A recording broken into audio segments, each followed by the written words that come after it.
Senhor e também orando por todos.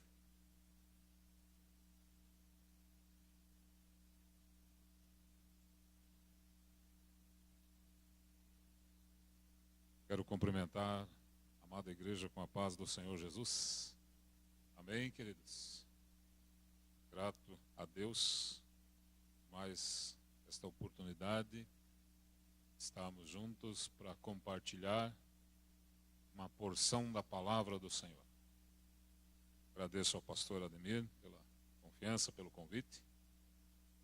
E eu creio que Deus vai falar primeiro ao meu coração que aquele que ministra é ministrado primeiro, apanha primeiro, é curado primeiro.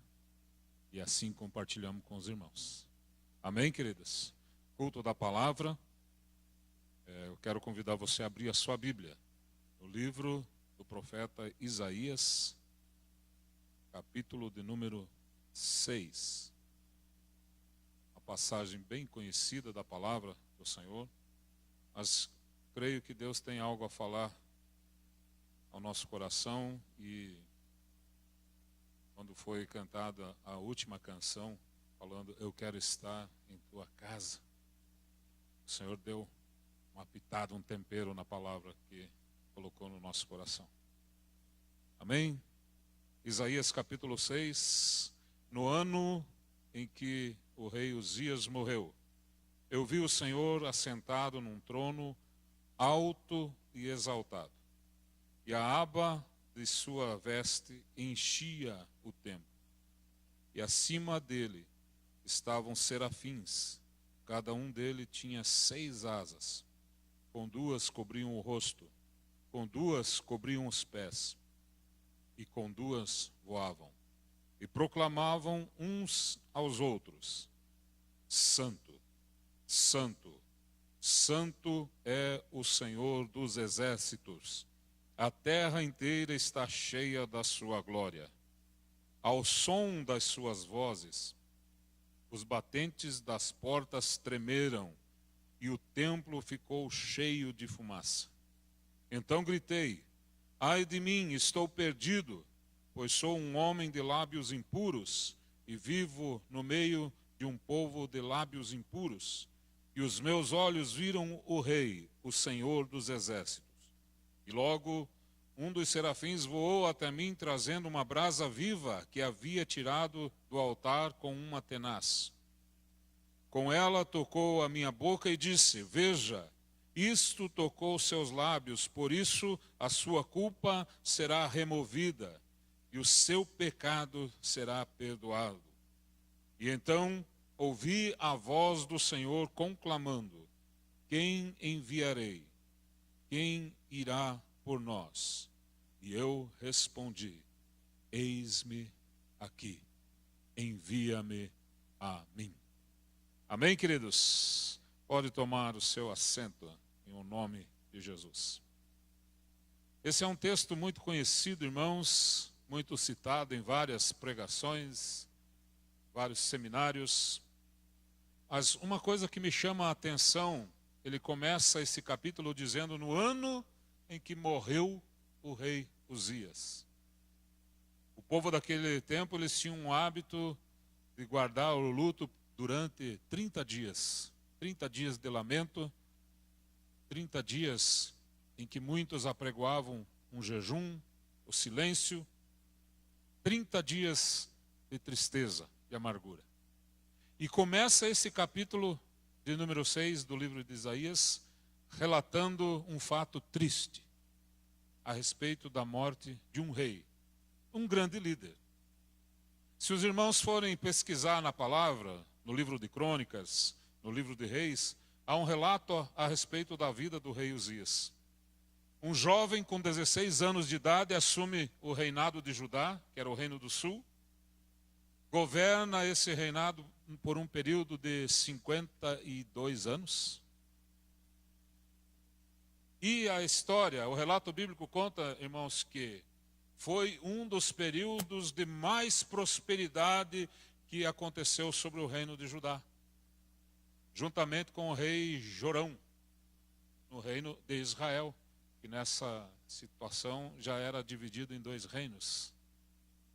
E o relato conta que esse menino chamado Uzias, ele começou a se empenhar, era um menino estudioso. No livro de Crônicas fala que ele era amigo da agricultura. Ele começou a investir na agricultura, ele começou a investir no exército de Judá. Ele começou a investir, começou a estudar, começou a buscar maneiras de engrandecer, de fortalecer o seu reino. O relato bíblico nos conta que o exército de Judá era formado por 307.500 soldados, armados até os dentes, porque cada um tinha a sua lança, cada um tinha a sua espada, cada um tinha seu escudo, e ainda se não fosse suficiente tudo isso, ele mandou confeccionar uma funda para cada um dos seus comandados.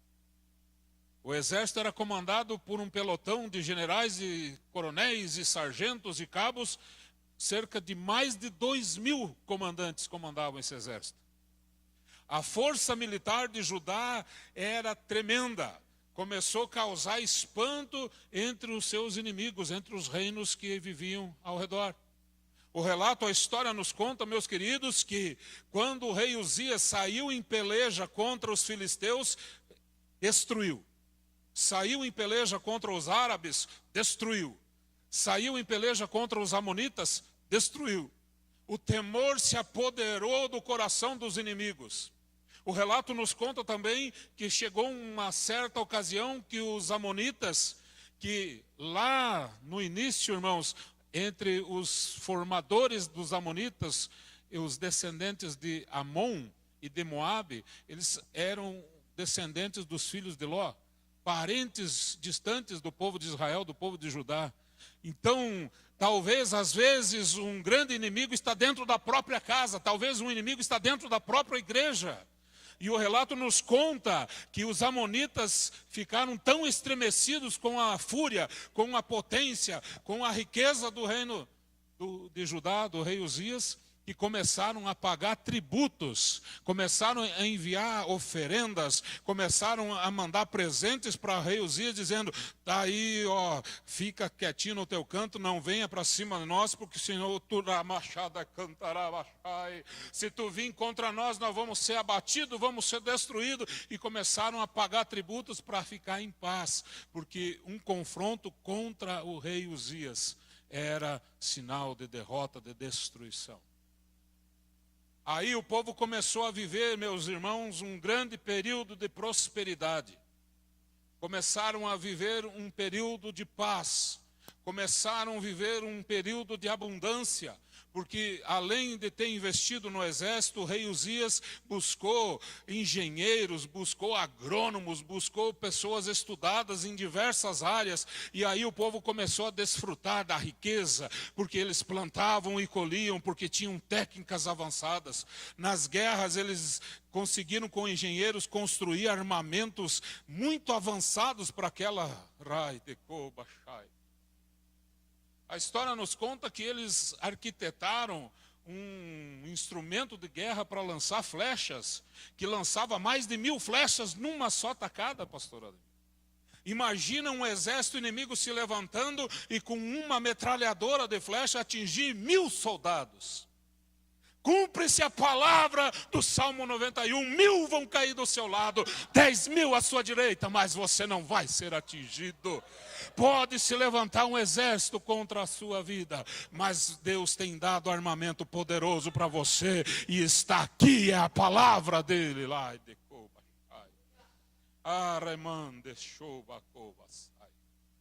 E meus irmãos, a prosperidade, a paz, a alegria, o povo começou a consumir, podiam ir nas lojas da cidade comprar, podiam levar a esposa a almoçar num restaurante, podiam viajar de férias, porque havia riqueza, havia prosperidade, havia paz, havia segurança. Mas, infelizmente, o rei Uzias teve uma queda. O relato nos conta, meus queridos, que em determinado tempo, ele, pela vaidade, pela soberba do seu coração, ele quis tomar o trabalho que não lhe era devido. Certo dia ele adentrou ao templo e quis, por conta própria, queimar incenso no altar do Senhor. Essa era uma atribuição exclusiva do sacerdote. No livro do Êxodo, quando Deus deu a receita dos óleos, dos aromas, dos ungüentos, dos incensos, ele determinou este incenso perfumado é de uso exclusivo do sacerdote. Ninguém pode fazer essa receita, ninguém pode ter esse óleo na sua casa para uso particular. Isso é exclusivo para uso dentro do templo. Mas a vaidade daquele homem subiu no coração, ele adentrou dentro do templo, foi ao altar, incendiou o incensário, queimou o incenso.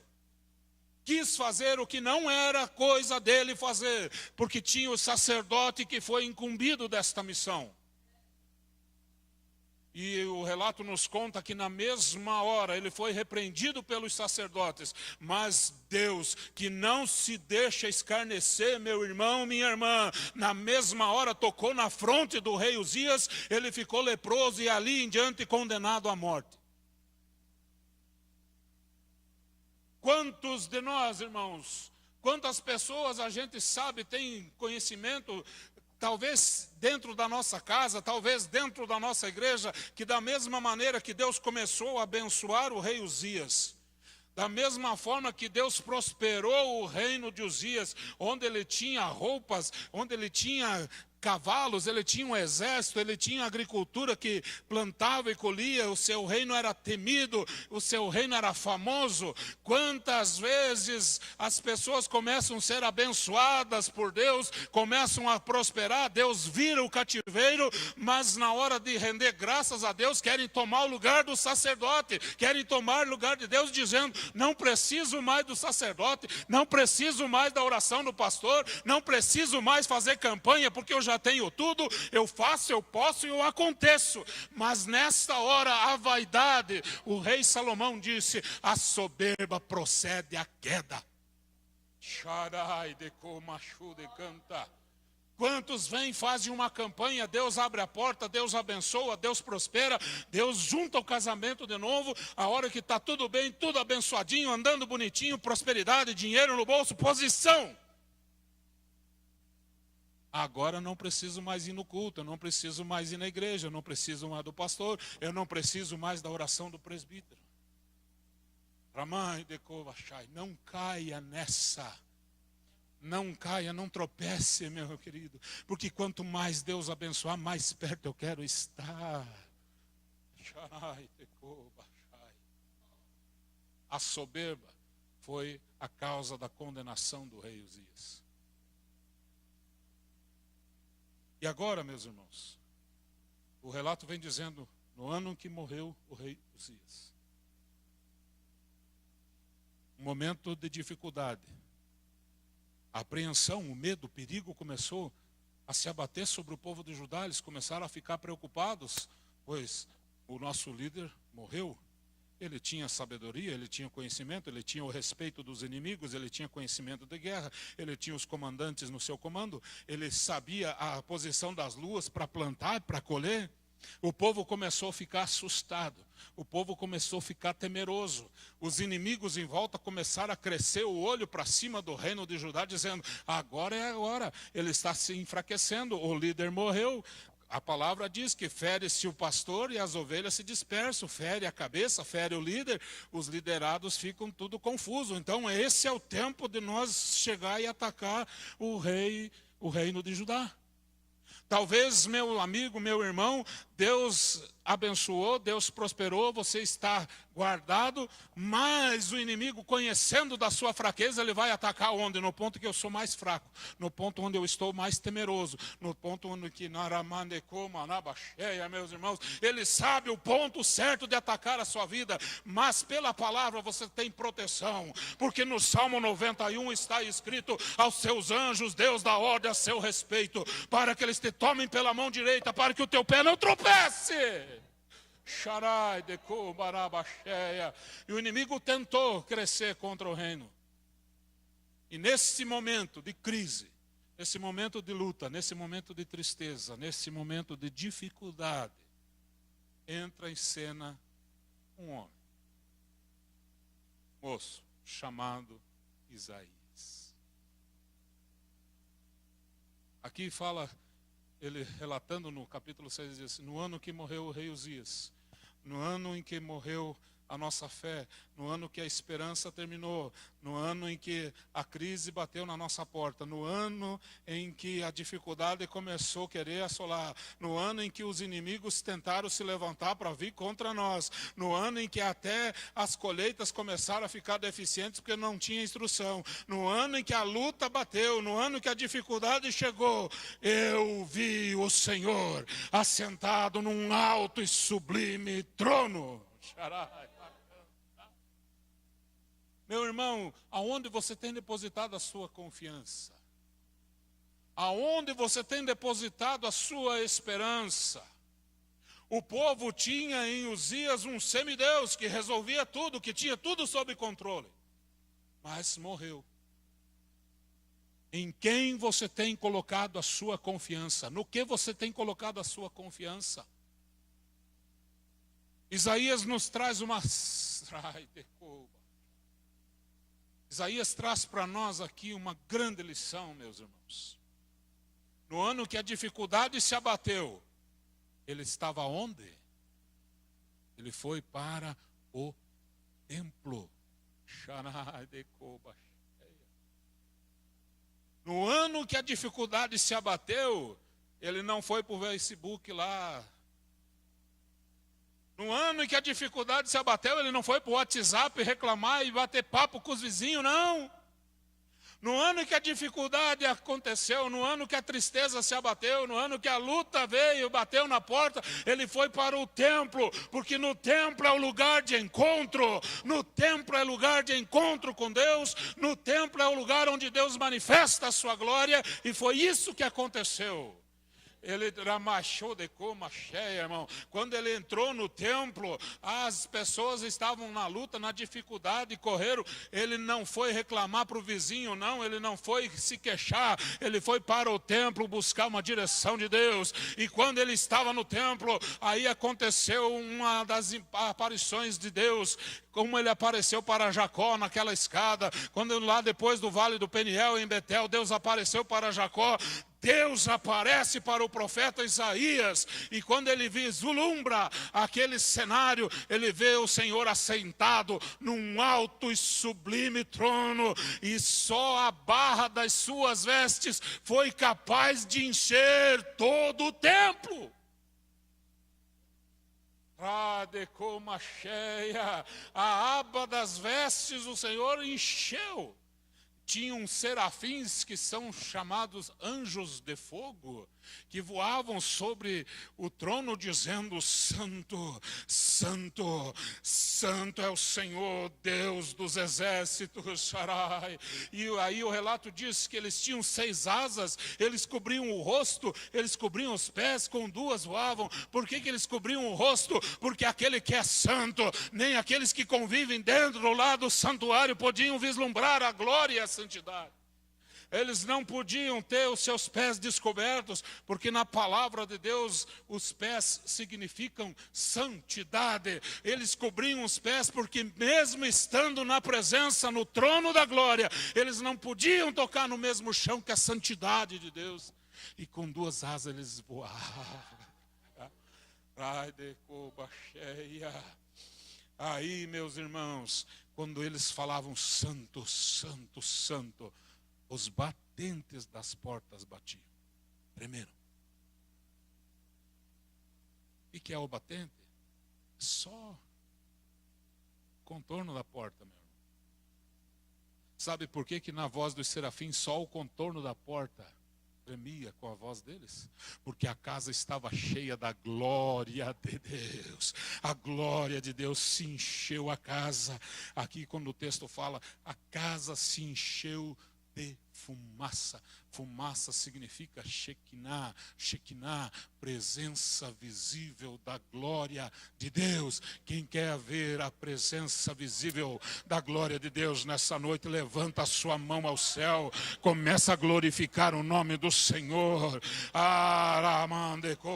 Sabe por que Deus levou o profeta até dentro do templo? O Senhor não levou Isaías para o campo para ele verificar a plantação.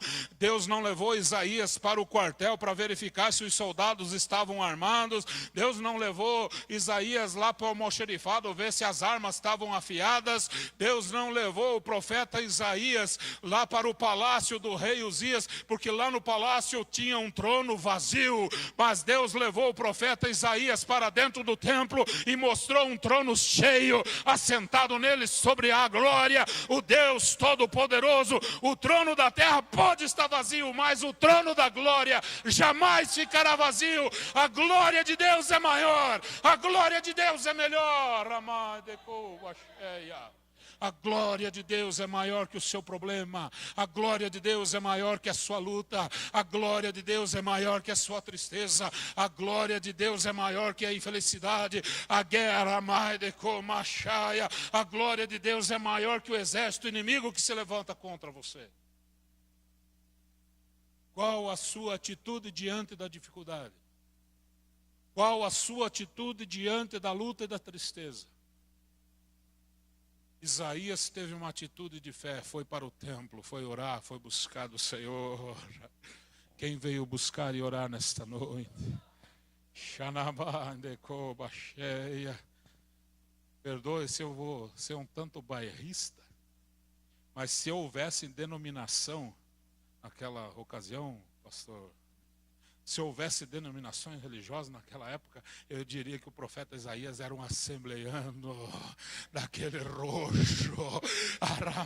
Tem assembleiano roxo aqui? Não, tem servos do Senhor que vêm para o templo buscar a resposta, que vêm para o templo buscar a resposta, que vêm para o templo buscar o socorro, que vêm para o templo buscar da graça, da misericórdia. E aí Deus se manifesta. Deus se manifestou, mostrou a sua glória, que enchia o templo, a casa se encheu de fumaça. Aí o profeta exclama e diz: ai de mim, ai de mim, eu sou um homem de lábios impuros, estou vivendo no meio de um povo de lábios impuros, e os meus olhos contemplaram o Senhor. Mas aí, quando ele confessou o seu pecado, confessou a sua culpa, confessou quanto pequeno ele era, o relato nos conta que um serafim foi até o altar, tomou uma brasa acesa do altar, veio e tocou na boca do profeta e disse: veja, isso tocou os teus lábios, por isso a sua culpa será tirada e o seu pecado será perdoado. Aqui na casa do Senhor é lugar onde Deus retira a acusação. Aqui na casa do Senhor é lugar onde Deus retira a nossa culpa. A nossa culpa foi levada na cruz do Calvário pelo Senhor Jesus Cristo. É no templo que o Senhor vem e fez o primeiro batismo com fogo. Foi o batismo de Isaías lá no templo, quando o serafim tocou na boca dele, purificou, tirou a culpa, tirou a acusação, tirou o Eu quero dizer para você nessa noite, meu querido, meu irmão, minha irmã, aqui no altar do Senhor tem fogo para tirar a culpa, para tirar a acusação, para perdoar pecado. Basta uma atitude de fé. Aí o Senhor estava conclamando, eu creio que numa Assembleia Geral, Deus Pai, Deus Filho, Deus Espírito Santo, lá no céu, perguntando: e agora? Quem que nós vamos enviar? Quem irá? Quem poderá ir? Aí Isaías, que teve a sua culpa retirada, que teve o seu pecado perdoado, que a acusação foi tirada, levantou a sua mão e disse: eis-me aqui, Senhor, envia-me a mim. A unção de Deus é uma unção que capacita, que tira a culpa, que tira o pecado, mas também que nos leva a uma missão de ser boca de Deus na face da terra.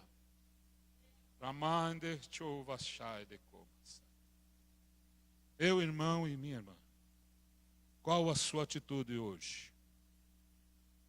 Mediante a luta, a dificuldade e a tristeza que está lá na sua casa. Vai correndo para o vizinho reclamar? Não, você correu e veio para o templo hoje. E aqui no altar tem as brasas acesas. As mesmas brasas que tinham naquele altar que o serafim tomou, tocou na boca do profeta, retirou a sua culpa, recebeu o perdão do seu pecado, está aqui. E eu quero perguntar para você nessa noite: quem está disposto a levantar a sua mão e dizer: eis-me aqui, envia-me? Se coloque em pé.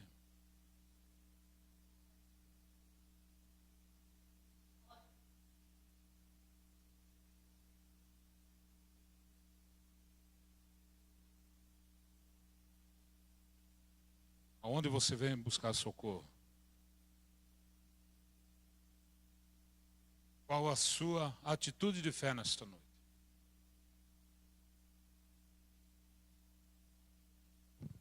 Quem quer ser tocado nessa noite? Sair daqui revigorado, fortalecido, com a culpa retirada. Quem sabe o inimigo está batendo na porta do seu coração, acusando, dizendo: não, você é perdedor, você fez isso, você tropeçou naquilo, você caiu ali, você deixou de fazer isso. Mas o Senhor está dizendo nessa noite: venha, toma um toque da brasa do altar, porque a sua culpa será retirada, o seu pecado será perdoado. Mas o Senhor está conclamando: eu preciso de vozes, eu preciso de eu preciso de profetas que estejam dispostos a ir e a pregar. Quem vai dizer nessa noite: eis-me aqui, envia-me a mim? Corre para o altar, você que quer receber um toque do Senhor nesta noite. Porque aqui no templo é o lugar de encontro, no templo é lugar de ser tocado, no templo é lugar de ser perdoado, no altar é lugar de receber da glória do Senhor, no altar é lugar de receber da... Tem alguém que gostaria de receber o toque do Espírito Santo nessa noite, ser tocado com fogo, sair daqui fortalecido como um profeta, que não olha para a situação, que não olha para a luta, para a dificuldade, tem postura diante da dificuldade da luta. Em o nome do Senhor Jesus Cristo, toda acusação, toda a fúria do inimigo, todas as astutas ciladas do inimigo caíram por terra nesta noite.